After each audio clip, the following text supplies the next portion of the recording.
በስመ አብ ወወልድ ወመንፈስ ቅዱስ አሐዱ አምላክ ዘለዓለም ሥላሴ ይትባረክ እግዚአብሔር አምላከ አበዊነ። የአባቶቻችን አምላክ ይክበር ይመስገን። የተወደዳችሁ የእግዚአብሔር ቤተሰቦች፣ የቅድስት ድንግል ማርያም ወላዲተ አምላክ የቃል ኪዳኗ ልጆች ሁላችሁም በሀገር ውስጥም በውጭ ሀገርም ያላችሁ ሁላችሁም በእግዚአብሔር ስም እንደምን ዋላችሁ፣ እንደምን አደራችሁ፣ እንደምን ሰነበታችሁ። አምላካችን እግዚአብሔር መዋዕለ ጾሙን በሰላም አስጀምሮ በሰላም ለዚህ ሰዓት ለዚህ ጊዜ ስላበቃን ክብር ምስጋና ለእርሱ ይሁን። አሁን ያለነው ሰባተኛውን ሳምንት ጨርሰን ወደ ስምንተኛው ሳምንት እየተቃረብን እንገኛለን። ይህንንም እንግዲህ የኒቆዲሞስን ሳምንት ጨርሰን የሆሳዕናን ሳምንት ለመያዝ ነው። እዛ ዋዜማ ላይ ደርሰናል። ለዚህ ያደረሰን አምላካችን የአባቶቻችን አምላክ ይክበር ይመስገን። በድጋሚ ለእርሱ ክብር ምስጋና ይሁንልን። እንግዲህ በዓለ ሆሳዕና እንደሚታወቀው ሆሳዕና ትልቅ በዓል ነው። ትልቅ በዓል መሆኑ ደግሞ ለምንድን ነው? አምላካችን መድኃኒታችን ኢየሱስ ክርስቶስ በዚህ ዓለም ሥጋ ለብሶ በአጭር ቁመት በጠባብ ደረት በኢየሩሳሌም ምድር በእስራኤል ሀገር እየተመላለሰ በሚያስተምርበት ጊዜ ብዙ ተአምራት ከፈጸመባቸው፣ ብዙ ትሩፋት ከሰራባቸው፣ ብዙ ትምህርት ካስተላለፈባቸው ታላላቅ በዓላት ከሚባሉት የጌታ በዓላት ተስዓቱ የጌታ በዓላት ከሚባሉ አንዱ ይህ በዓል ነው። ይህ በዓል እንግዲህ ስሙ ሆሳዕና ይባላል። ሆሳዕና ማለት ደግሞ መድኃኒት ማለት ነው። ሆሳዕና በአርያም ይባላል። በአርያም ከአርያም የመጣ መድኃኒት፣ በአርያም ሆሳዕና መድኃኒት መባል ለዳዊት ልጅ ይገባል የሚል ፍቺ ይሰጠናል፣ ትርጉም ይሰጠናል ማለት ነው።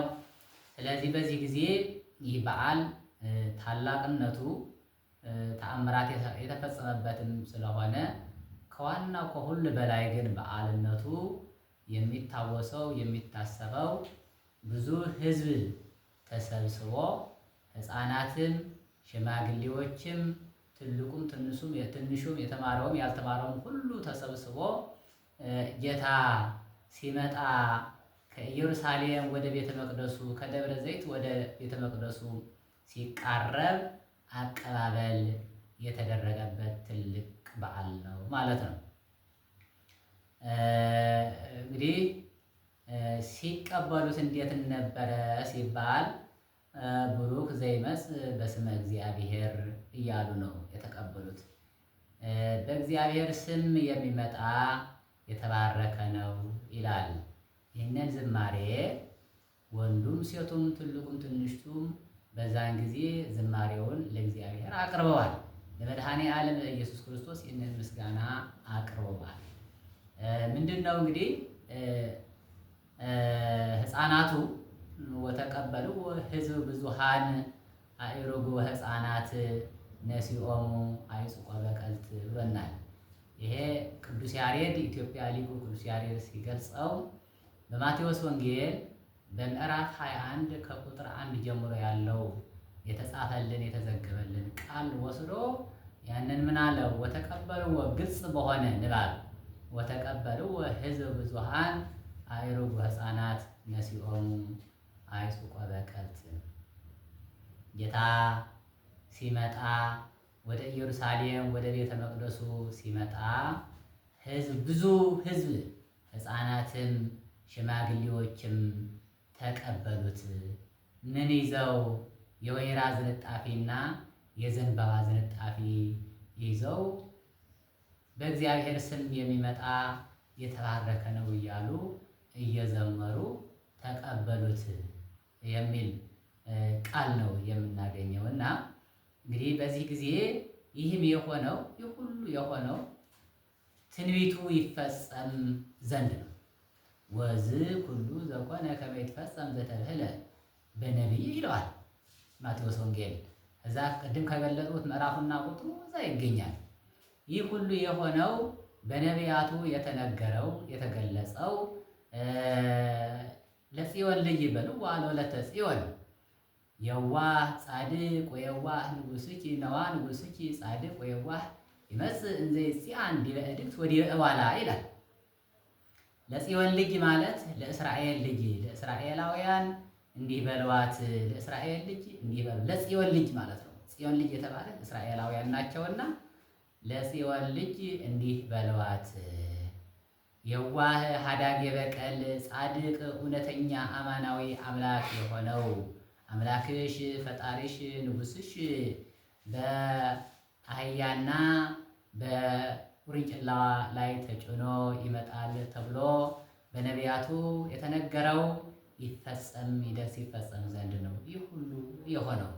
ስለዚህ አስቀድሞ በነቢያት ተነግሮ ነበር። በነ ኢሳይያስም በነ ዘካርያስም ይህ ቃል ሲተላለፍ ቆይቶ ነበርና ይህ ትንቢት ይፈጸም ይደርስ ዘንድ ያው ጌታችን አምላካችን መድኃኒታችን ኢየሱስ ክርስቶስ ኢየሩሳሌም ቤተ መቅደስ ተገኝቶ ይህንን በዓል ወይም ደግሞ ይህንን ተአምራት ይህንን ድርጊት ሲፈጽም ሕዝቡ ደግሞ ተሰብስበው በዚህ ምስጋና እያመሰገኑ ለዳዊት ልጅ መድኃኒት መባል ይገባል፣ ጌታ ሆይ አሁን አድን መባል ይገባዋል እያሉ ምስጋናቸውን አቅርበውለታል። ምስጋና ብቻም አልነበረም። እንግዲህ ጌታችን አምላካችን መድኃኒታችን ኢየሱስ ክርስቶስ ወደ ቤተ መቅደሱ ሲመጣ በእግር አልነበረም። በአህያ ላይ በውርንጫዋ ላይ በሁለቱም በእናቷና በውርንጭላዋ ላይ በተአምራት በጥበብ በአምላካዊ ጥበቡ ተጭኖ መጥተዋል፣ ተቀምጦ መጥተዋል ማለት ነው። እና በእንደዚህ አይነት ሆኖ ሲመጣ ህዝቡ ልብሳቸውን ሌሎቹ የወይራ ዝንጣፊና የዘንባባ ዝንጣፊ በእጃቸው ይዘው ሌሎቹ ደግሞ እንደገና ልብሳቸውን እያነጠፉለት እየጎዘጎዙለት እንዲህ ነበረ። ሕፃናቱም ጭምር ከእናቶቻቸው ጀርባ ሆነው ምስጋናውን እያቀረቡ ነበር። ይህንንም ነቢየ እግዚአብሔር ቅዱስ ዳዊት በመዝሙር 8 ላይ ማዕፈ ደቂቅ ወሕፃናት አስተዳለው ከስብሐት ተብሎ ተነግሯል። አስቀድሞ ገና ጌታ ከመምጣቱ በፊት አስቀድሞ ትንቢት በሕፃናቱ አንደበት እየተመሰገነ